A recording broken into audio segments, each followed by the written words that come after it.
नमस्ते। X Sharda public school में आपका स्वागत है। कक्षा 10 विषय हिंदी पाठ तंतारा वामीरो कथा।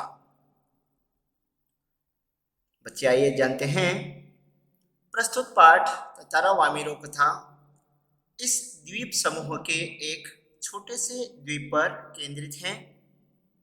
उक्त द्वीपों में विद्वेष गहरी जड़ें जमा चुका था।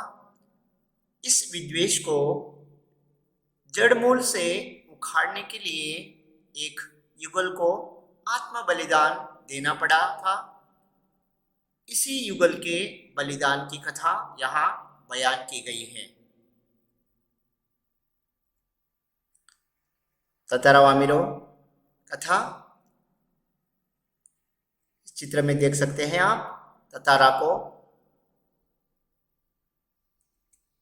आइए जानते हैं ततारा वामीरो कथा। इस पाठ के लेखक लीलाधर मंडलोई का जन्म 1954 में उत्तर प्रदेश के छिंदवाड़ा जिले गुड़ी नामक गांव में हुआ। ये जानते हैं ततारा के बारे में।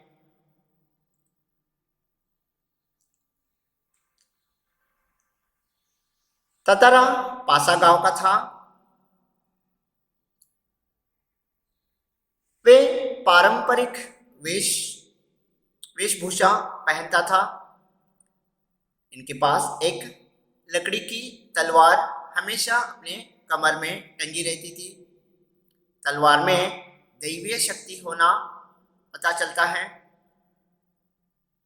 ततारा इस तलवार का कभी इसका प्रयोग नहीं किया था। ये जानते हैं ततारा की प्रमुख विशेषताएं क्या थी। ततारा एक नेक, मददगार, आकर्षक, शक्तिशाली, हमेशा दूसरों की सहायता करता था। गांव में अगर कोई भी मुसीबत आए तो ततारा हमेशा दूसरों की सहायता के लिए चल पड़ता था। इसलिए ततारा को गांव के सभी छोटे से लेकर सभी बड़ों तक सभी इनको बहुत प्यार करते थे, क्योंकि ततारा एक नेक व्यक्ति था, मददगार था और आकर्षक और पारंपरिक वेशभूषा पहना रहता था। एक दिन जब ततारा शाम के समय जब समुद्र के किनारे जब विश्राम करने के लिए गया तो ततारा को एक मधुर आवाज सुनाई देती है, जहां पर एक लड़की का गीत इसे सुनाई देने पर वह आवाज इतनी मधुर थी कि वह आवाज सुनकर ततारा अपना सुध-बुध खो दिया और वामीरो से याचना करने लगा कि गाओ ना, कितना मधुर गा रही हो, और भी गाओ, यह कहने लगा। तब वामीरो ततारा को पहली बार देखकर वह विचलित हो गई और उन्होंने कहा कि ततारा से, नहीं, आपको इस गांव का नियम पता नहीं है। इस गांव का लड़का दूसरी गांव के लड़की से नहीं मिल सकता, आपको पता है ना। तो ये सवाल मुझे क्यों पूछ रहे हो आप? आपसे बात नहीं करूंगी। तो वामीरो यह कहकर चली जाती है। तो ततारा जाकर वामीरो को रोक देता है, पहले अपना नाम बताओ, और कहता है कल इसी जगह पर आओ, मैं आपका प्रतीक्षा करूंगा। इस तरह ततारा हर रोज समुद्र के किनारे आने लगा और वामीरो भी वहीं पर आकर दोनों हर रोज समुद्र के किनारे मिलने लगे। फिर पूरे गांव वालों को पता चल जाता है, हर रोज ये जो आपस में मिल जुलने का पूरी जो बात गांव वालों को पता चल जाता है। तब गांव में एक पशु पर्व का आयोजन होता है, जो तातारा को आमंत्रित किया जाता था। मतलब गांव में जो भी कार्यक्रम होते थे उन्हें तातारा को आमंत्रित किया जाता था। इस पशु पर्व में शक्ति प्रदर्शन किए जाते थे, मतलब जहां पर पशुओं के साथ युवकों में अपनी शक्ति का प्रदर्शन करते थे। जहाँ पर आप यहाँ देखते हैं इस तरह की शक्ति प्रदर्शन, कोई बोझ उठाना या पशुओं से लड़ना या पशुओं को हराना, इस तरह का इस पशु पर्व में शक्ति प्रदर्शन किया करते थे। तो जहाँ पर तातारा उस मंच पर बैठा था तो वामिरों की रोने की आवाज सुनाई दी और वामिरों को रोते हुए तातारा ने देख लिया। फिर जाकर वामिरों से मिला तो वामिरों को देखकर तातारा विवल हो गया और जैसे ही दोनों बातें कर रहे थे तो वामिरों की माँ तातारा को खूब डांटना, तरह तरह से उनका अपमानित करना। जैसे तातारा और वामिरों बातें कर रहे थे, उसकी माँ ने देख लिया, यानी वामिरों की माँ देखकर तातारा को खूब सारा डांटा।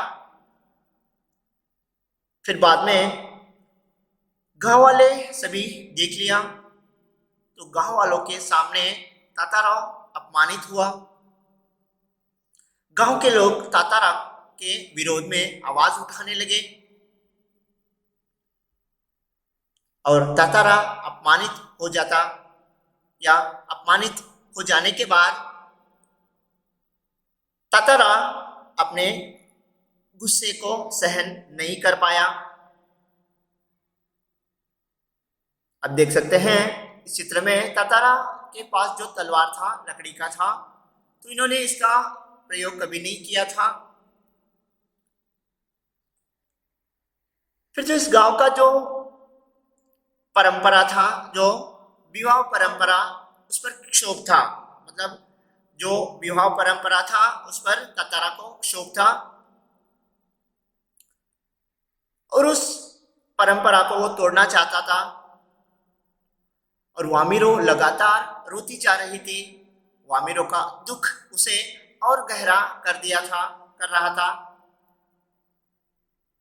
जैसे वामिरो रोती जा रही थी तो तातारा को और भी गुस्सा आने लगा, क्योंकि जो पूरे गांव वाले मिलकर तातारा के खिलाफ आवाज उठाने लगे और तातारा के वामिरो की जो माँ थी उन्होंने भी सभी लोगों के सामने उन्होंने उनका अपमानित किया था।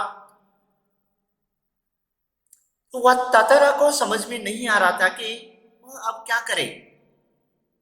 फिर क्रोध लगातार अग्नि की तरह बढ़ता जा रहा था। तातारा का हाथ तलवार की मूठ पर जा टिका।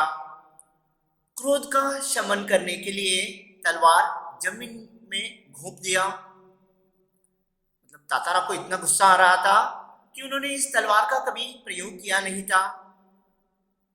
तो अपने क्रोध को शांत करने के लिए, शमन करने के लिए उन्होंने इस तलवार को जमीन में घोंप दिया और ताकत से खींचने लगा और धरती दो टुकड़ों में बंटने लगी।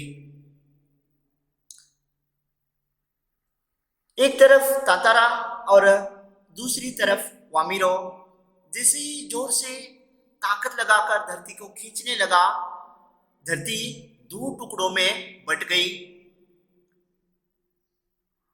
जिस धरती पर तातारा खड़ा था, जिस किनारे तातारा खड़ा था, वह धरती का हिस्सा डूबता जा रहा था। तातारा और वामिरो दोनों अलग अलग हो गए थे।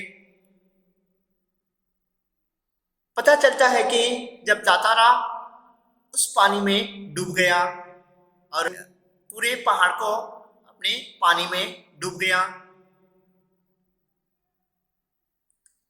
इस तरह तातारा का अंत हुआ। फिर एक तरफ जो वामिरो वह पागल की तरह तातारा तातारा पुकारती रही। तो बच्चों, इस वीडियो पार्ट में हम केवल तातारा के बारे में और तातारा की विशेषताओं के बारे में हमने देखा है। इस वीडियो में इतना ही बच्चों। भाग 2 में हम वामिरों के बारे में और वामिरों के गांव की रीति रिवाज या उनके परंपराओं के बारे में हम जानेंगे। आपके लिए गृह कार्य रहेगा।